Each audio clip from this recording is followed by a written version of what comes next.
Bem, nós vamos falar agora sobre esse mês de junho que tem um importante evento, na verdade, para chamar a atenção das pessoas, que é uma campanha de prevenção ao uso de entorpecentes. Na verdade, essa campanha de junho é o Paraná Sem Drogas e que dedica então um mês de conscientização e prevenção ao uso de entorpecentes. Aliás, o governador afirmou aí que o poder público, a família e toda a sociedade então deve trabalhar junto nesse enfrentamento desse problema. Aliás, a data do dia 26 de junho, ela foi instituída justamente pela Organização das Nações Unidas como o Dia Internacional do contra o combate, no caso, o abuso e o tráfico de ilícito de drogas. E no Brasil é promovido então uma semana de antidrogas. Mas nós vamos saber em Rebouças como é que está essa questão. Antes de falar aí sobre o trabalho direto em Rebouças, conosco está o psicólogo, o Daniel Nazar Kenzierski, que atua junto ao NASF em Rebouças, para falar um pouco sobre esse tema bastante complexo, né, Daniel? Na verdade, a primeira pergunta que eu faço para você é aquela clássica. O que são as drogas, Daniel? Boa tarde. Boa tarde. Então, cara, então assim, droga é um assunto bastante complexo, né? Tem uma série de questões, assim, desde drogas, a gente pode falar desde das drogas listas, cigarro, álcool, tabaco, até as que a gente considera drogas mais pesadas, né? Então, maconha, cocaína, crack e etc, né? Mas assim, se a gente for pegar de uma maneira mais ampla, o que que é drogas? Drogas são substâncias psicoativas, né? Drogas são substâncias que alteram o estado mental da pessoa, em geral, causando um bem-estar momentâneo para aquela pessoa, né? E causando vício. Então a pessoa ela cai quando ela utiliza algum tipo de entorpecente, ela cai numa necessidade de continuar usando, né? É, ela causa alterações no cérebro que são que causam prazer, causam conforto, né? Umas mais, outras menos, umas com mais duração, outras com menos, e isso causa também um vício. A pessoa precisa continuar usando esses entorpecentes, né? E aí vai procurar de outros, né? Cada vez é, mais formas de conseguir. Certo. Bom, como você mesmo disse, existe uma gama muito grande de drogas, né? Desde as conhecidas até aquelas que as pessoas às vezes se esquecem, creio eu, que até um medicamento, se a pessoa, ela pode se tornar aí, dependente daquele medicamento, ele se torna uma droga para ela. Não é por menos que a farmácia também é chamada de drogaria, né? Quando a gente pensa em droga, a gente geralmente a primeira coisa que a gente associa é com crack, com maconha e tudo mais. Mas assim, se a gente for pensar de maneira mais ampla, o açúcar é uma droga, né? As pessoas são viciadas em açúcar, né? As drogas de medicação, né? A amitriptilina, fluoxetina, é, sertralina, Rivotril, diazepam, né? Elas são necessárias para boa parte das pessoas que usam, né? Desde que com orientação médica, elas são necessárias. Agora, da mesma forma, também a gente precisa fazer com que muitas pessoas acabam se viciando, como você disse, né? Acabam criando uma dependência emocional da droga e não conseguindo sair dessa dependência depois. Então, ela começa a tomar uma medicação e aí quando aquele problema que iniciou essa medicação já se resolveu, ela não consegue sair, né?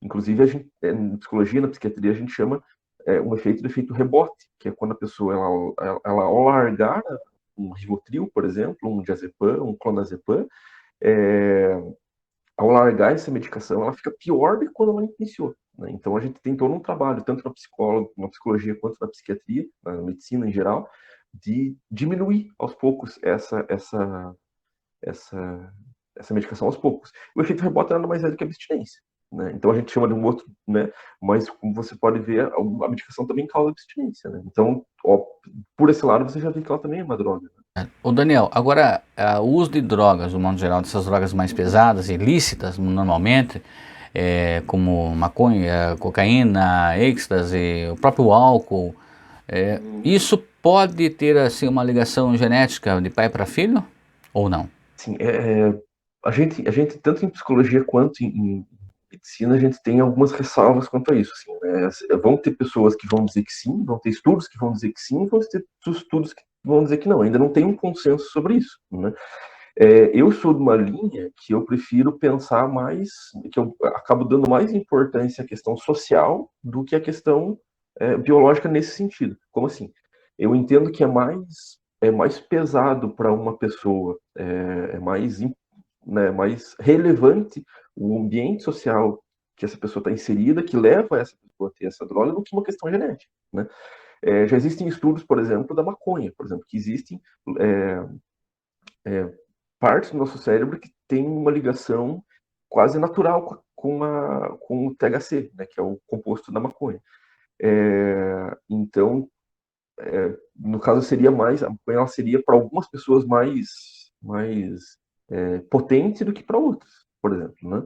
Então, assim, e a gente tem que pensar em como cada droga de uma forma separada, né? O que a gente consegue pensar em todas as drogas é que, assim, o próprio Freud fala em 1920 que o uso de substâncias psicoativas ela é inerente à humanidade, né? A gente não consegue distinguir a história da humanidade do uso de drogas, como a gente falou, desde do consumo do álcool, né, que sempre existiu, desde o início, desde que o primeiro ser humano lá comeu uma fruta meio fermentada, que já tinha álcool ali, e percebeu que aquilo dava uma sensação de euforia, desde então a gente, né, usa isso. Então, por mais que a gente não tenha uma questão, né, voltando a essa pergunta, por mais que a gente não tenha uma comprovação de que existe algo genético por trás, a gente também não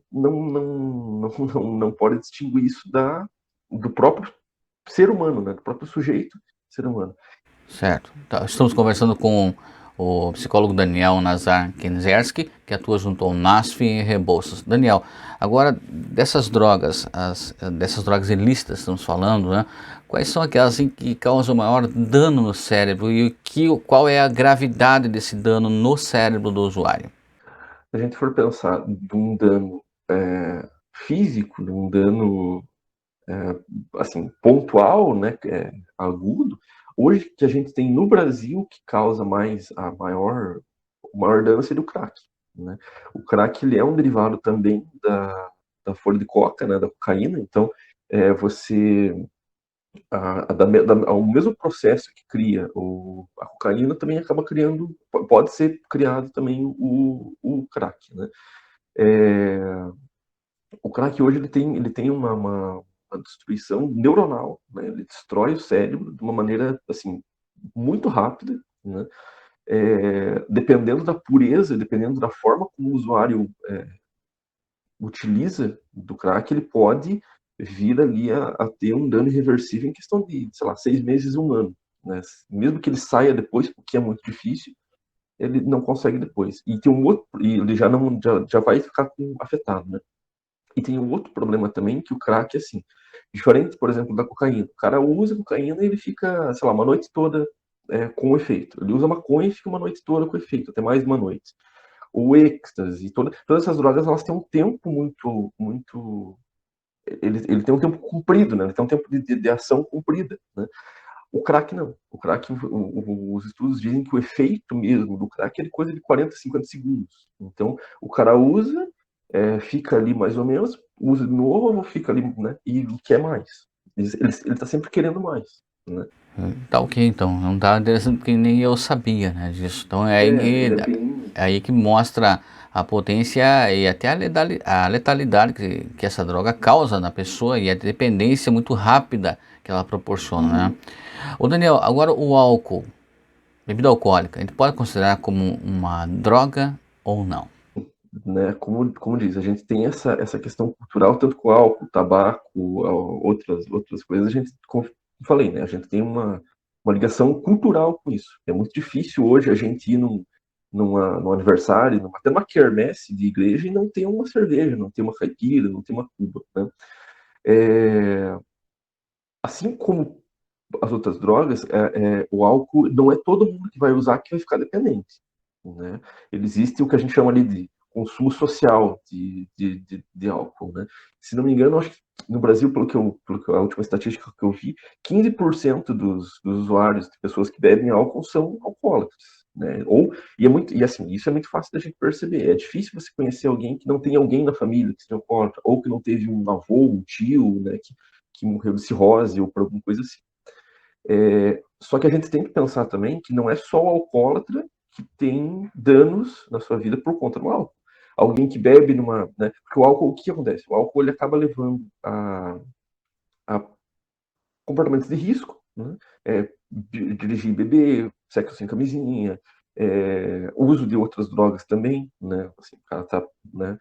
Então, acaba sendo por mais que a pessoa não seja viciada em drogas, em álcool, ela tem prejuízos tanto no caso físico, né? Não tanto quanto o viciado, mas tem, e também tem um prejuízo social, né? Violência, enfim. Então, sim, por mais que seja uma coisa comum, né? Corriqueira pra gente, o álcool também é uma droga, né?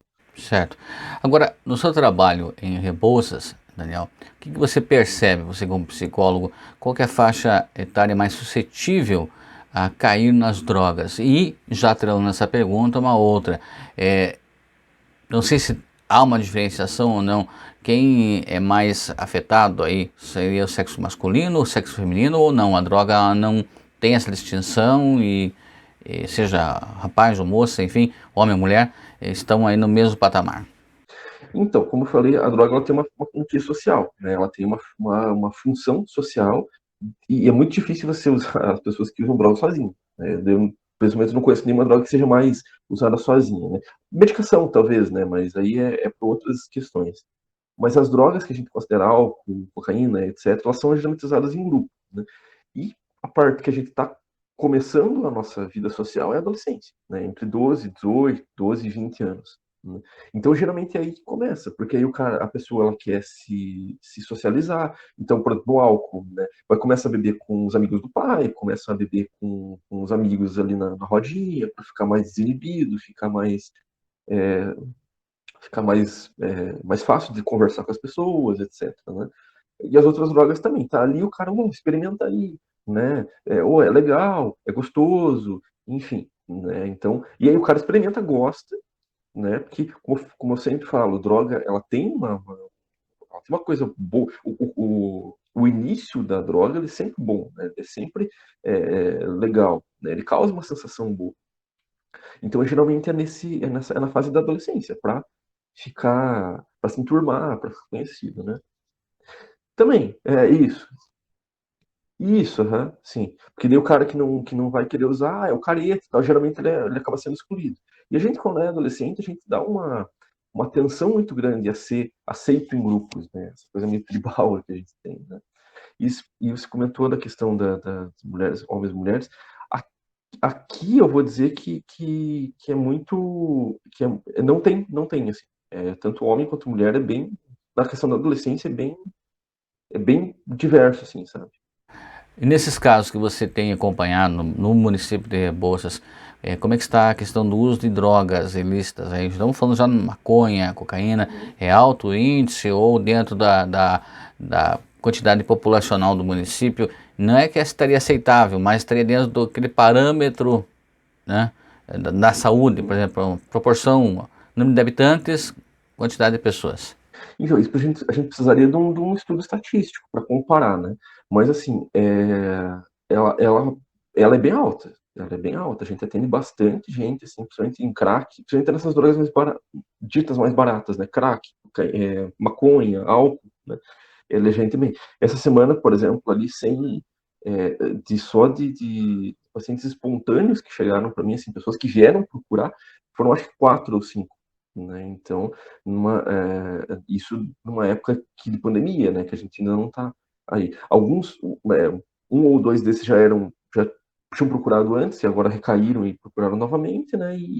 Mas, assim, é uma média que a gente tem aí de uns 5 ou 6 atendimentos por semana aí de usuários, sabe?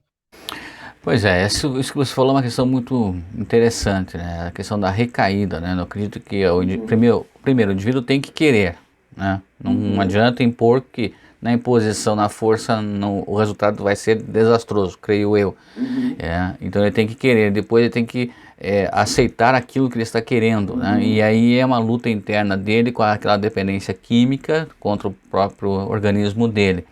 E como é que a família, Daniel, ou alguém, eu digo família, né, percebe Uhum. quando algum membro da família, né, agora depende se é jovem ou não, né, homem, mulher, adulto, Uhum. pai, mãe, está fazendo uso de drogas? Quais são os primeiros sinais, sintomas, e que daí a família perceba e procure ajuda ou ajudá-lo, enfim. Em geral, a gente diz que assim, o problema que a gente vê aí é que a questão da adolescência por si já tem mudança comportamental, né? Então o adolescente acaba ficando mais rebelde, mais não quer aceitar tantas coisas e tudo mais. Mas ainda assim, se o pai percebe uma agressividade muito alta, muito grande desse sujeito, é, horários, assim, o cara que muitas vezes não tinha muito, aceitava muito melhor as recomendações e as ordens em casa e agora começa a quebrar isso de uma maneira mais de uma hora para outra, como dizes, né? Ele começa a mudar esse comportamento dentro de casa. Pequenos furtos, a pessoa começa a ver às vezes pequenas coisas sumindo de casa. O cara que tinha um celular bom, nossa, perdi, né? Beleza, perdeu uma vez sim, mas aí mês que vem perdeu de novo, né? Geralmente, porque eles geralmente vendem esses pequenos objetos para comprar droga, trocam bicicleta, celular, computador, livros, às vezes também, tudo que ele tiver, né? E dentro de casa também, porque se o sujeito, ou por exemplo, um adulto trabalha, mas que nunca está, né? Ele está sempre endividado, está sempre com uma coisa assim, né? A família pode perceber isso, assim, né? Dessas questões. E também, às vezes, um pai de família que tinha todo né, que era bom, que era legal, e acaba, né, tendo um comportamento diferenciado. Certo. Daniel, agora a pessoa quando ela aceita o tratamento, como você disse, ela toma a iniciativa e ela vai buscar, né, a ajuda. Quais são as fases de um tratamento, por exemplo, de um dependente químico aí? Por exemplo, seja os de maconha, cocaína, o crack, enfim, Uhum. qual que é a metodologia? Inicialmente, se o sujeito a gente percebe que ele tem consciência, ele quer se tratar, a gente começa com um trabalho ambulatorial, né? Que é médico, né? Encaminhamento para psiquiatria também para remédios específicos e atendimento do NASF, né? Psicólogo, assistente social, enfermeira, enfim, né? O tratamento dentro do município, né? E esse tratamento, aí ele toma a medicação dada geralmente pelo psiquiatra, né? Toma certinho. Dependendo do caso, a gente pede que venha na unidade tomar para a gente ter a certeza que está sendo medicado corretamente, né? E atendimento psicológico, né? Em épocas outras, né? Acho que a gente podia reunir grupos, a gente reunia os grupos de quem gostava, né? Assim, a gente tem uma diferença aqui que o pessoal não gosta muito de atendimento em grupo, prefere atendimento mais individualizado. A gente faz esse atendimento, vê como que a pessoa tá, como que ela tá, quais que são se ela tá conseguindo dormir direito, se não tá, né? Todas as coisas do tratamento, né?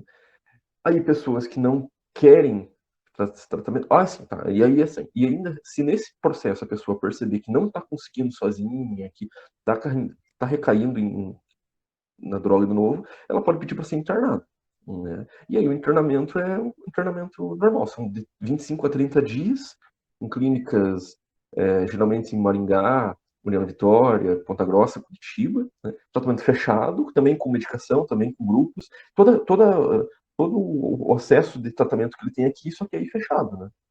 A gente sabe que a Secretaria de Saúde de Rebouças tem uma preocupação muito grande com relação a isso, a oferecer essa equipe multidisciplinar que o Daniel acabou de relatar, para estar então dando apoio, suporte profissional para as pessoas que de alguma maneira acabam caindo então nas drogas, ou seja, listas ou ilícitas, e que isso acaba prejudicando elas, né?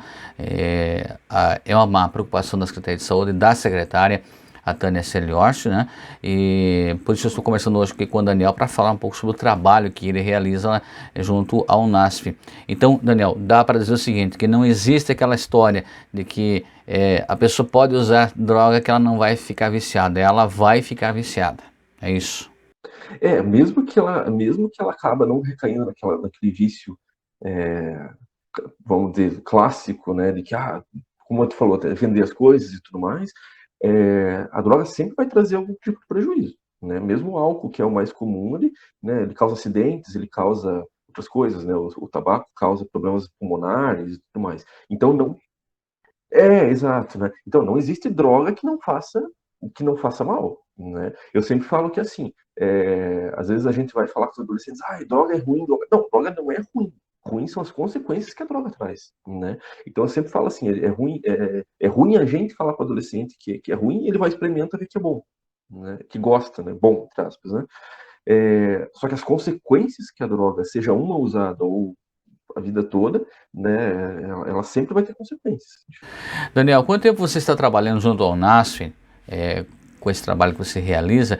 E nesse período, quantas pessoas mais ou menos já passaram ali para tratamento de combate a drogas? E como é que funciona? Então você disse, o atendimento é durante toda a semana ou tem dias específicos? O NASF, a gente está trabalhando há mais ou menos 3 anos. Eu já trabalhava, se for contar o meu trabalho aqui quando sozinho, ainda são 4 anos em setembro, né? É, o nosso trabalho é assim, a gente tem um dia para cada, a gente trabalha com 5 ESFs, né? Então a gente tem um dia para cada ESF, para cada UBS, né? Como o pessoal conhece. É, Nesse momento de quarentena a gente está um pouco mais diferenciado isso, mas de qualquer forma eu trabalho de terça a sexta ali, né? Como que é o acesso, então, da pessoa que quer buscar, ou de um parente que quer buscar para alguém conhecido? Ele busca inicialmente a UBS, né, o posto de saúde, conversa com a enfermeira, né, ou com alguém da equipe ali que seja designado para isso. Essa pessoa vai encaminhar para a gente lá no NASF, né, e a gente vai ali assim. Na verdade, quando ele chega na unidade, ele já sai com agendamento marcado, né, já está com um dia certo para ser atendido por mim e pela equipe. Chegando com a gente acolhe, é, questiona qual que é a questão, qual que é o problema, se a pessoa quer, se já procurou tratamento antes, enfim, né? A primeira sessão ela é um conhecimento, né? Geralmente a equipe da UBS já manda pro médico da UBS também acompanhar, né? Então ele já sai com psicólogo e médico marcando. Chegando para mim lá, se a gente percebe a necessidade, a gente também marca o psiquiatra. O psiquiatra, em geral, fica inativo, né? É, mas, assim, é muito difícil o paciente já sair da unidade sem médico, sem psicólogo, e aí sair do NASF sem encaminhamento para psiquiatria, né? A não ser que a gente entenda ali que é uma coisa muito leve, que pode ser ainda tratada só no município, né? Para ficar mais fácil, a gente tenta daí via município. Se a gente percebe que já é um vício mais longo, mas que vai ser mais difícil de ser tratado, ali a gente já encaminha, né? Certo. E esse atendimento que você falou, então é no período da manhã e à tarde ou só à tarde, Daniel? Atualmente é tarde, mas assim, depende da nossa agenda, né? A gente tem uma agenda ali. Então, é, geralmente a gente pergunta para o paciente também, né? A gente vê assim, a gente tenta dar uma flexibilizada nesse sentido, porque tem muitos, por exemplo, um paciente que já está no vício há mais tempo, em geral ele passa a noite, né, no vício e de manhã ele não tem muita condição de fazer. Então a gente deixa para tarde. Ou, por exemplo, se o paciente falar, não, de manhã para mim é mais fácil porque eu trabalho à tarde. Então, pode vir de manhã. A gente não tem essa distinção de horário, sabe? Certo. Só para concluirmos, Daniel, nesse período que você já está trabalhando junto ao NASF, então 3, 4 anos, vamos colocar 3 anos aí, né, da atuação do NASF, aproximadamente quantas pessoas, então, pacientes passaram por vocês aí, só para nós termos um parâmetro aí de pessoas viciadas, né, Uhum. e que procuraram ou foram convidados a ir à unidade de saúde e por vontade própria acabaram indo, enfim, independente do resultado do trabalho lá ao final. É difícil dizer por conta também das reincidências, né? Mas é como eu te falei, assim, é uma média de 4 a 5, pelo menos 4 a 5 atendimentos de droga por semana, né? Então, se a gente for, o que é bem alto, sim, o que é alto, né? Muito, como eu te falei, muitos desses são recorrentes, vêm e voltam, é bem comum isso, né? O paciente vai, é internado, passa aí 2, 3 meses, retorna, né? Então, assim, depende. E assim, tem também aquela questão, né? Muitas vezes é sazonal. A gente tem, por exemplo, épocas de fim de ano, tem uma busca bem grande por conta das festas, por conta das coisas, né?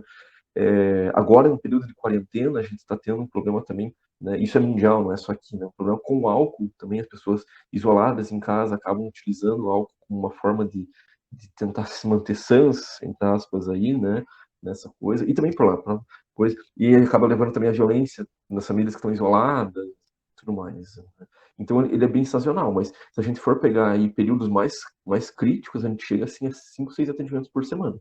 Muito bem, quero agradecer então ao psicólogo Nasf Rebouças, Daniel Nazar Kenzerski, a sua gentileza, Daniel, em nos atender aí para falar sobre esse tema muito importante, né?